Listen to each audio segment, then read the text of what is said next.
आज Doubtnut app download करें।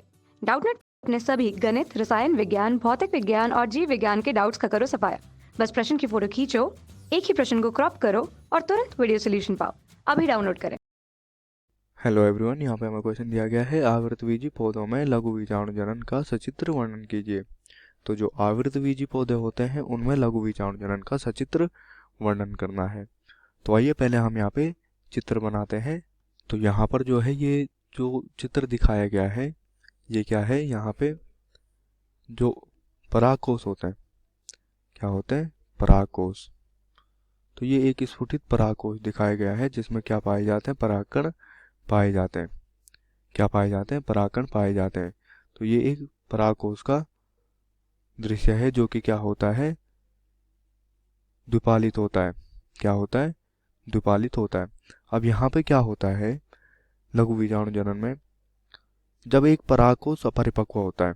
क्या होता है, जब एक परागकोश क्या होता है, अपरिपक्व होता है।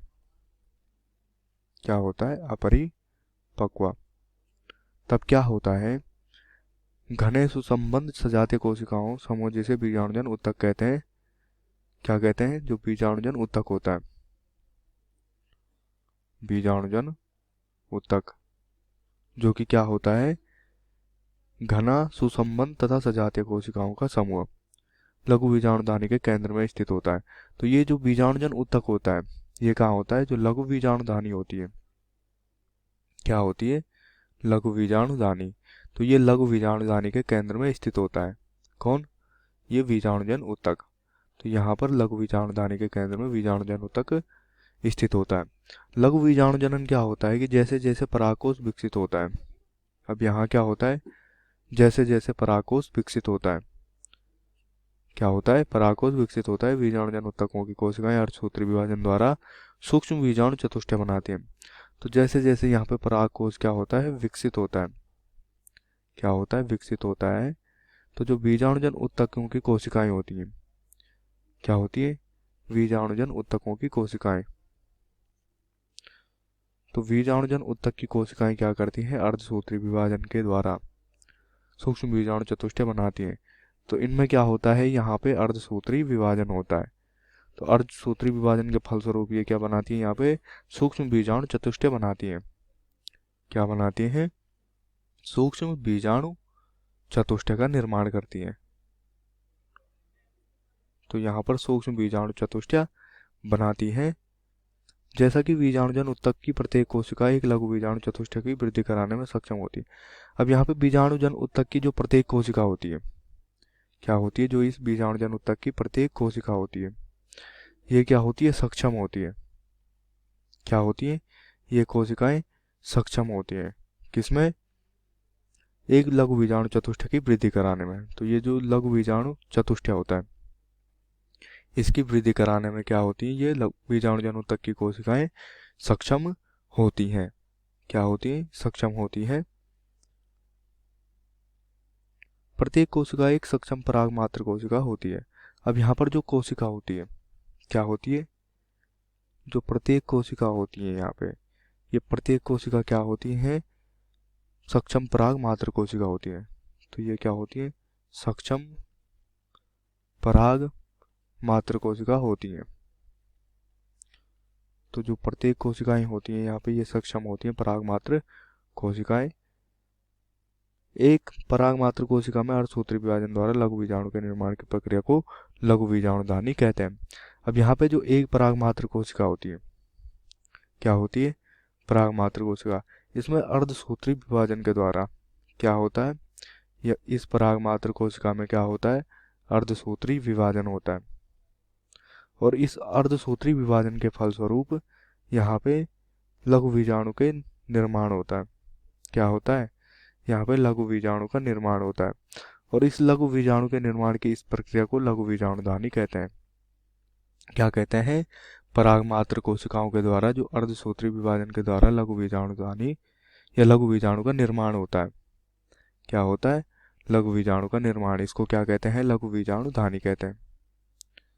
क्या कहते हैं, लघु बीजाणुधानी कहते हैं। तो जैसा कि लघु बीजाणु रचना के समय 4 कोशिकाओं के समूह में व्यवस्थित होते हैं। अब ये जो लघु बीजाणु होते हैं रचना के समय कैसे होते हैं, 4 कोशिकाओं के समूह में व्यवस्थित होते हैं। तो यहाँ पर क्या होते हैं, 4 कोशिकाओं के समूह में व्यवस्थित होते हैं। कौन? लघु बीजाणु। तो ये 4 कोशिकाओं के समूह में व्यवस्थित होते हैं, उन्हें लघु बीजाणु चतुष्टय कहते हैं। तो उन्हें क्या कहते हैं?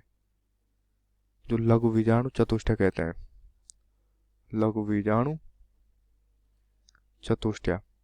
तो इनको ही क्या कहते हैं? लघु बीजाणु चतुष्टय कहते हैं, क्योंकि ये 4 कोशिकाओं के समूह में व्यवस्थित होते हैं। क्या होते हैं? यहाँ पे व्यवस्थित होते हैं। जैसा ही परागकोश परिपक्व एवं स्फुटित होता है, अब यहाँ क्या होता है, जैसे ही परागकोश, जैसे कि यहाँ पे दिखाया गया है, ये परागकोश जैसे ही परिपक्व होता है, क्या होता है? परिपक्व एवं स्फुटित।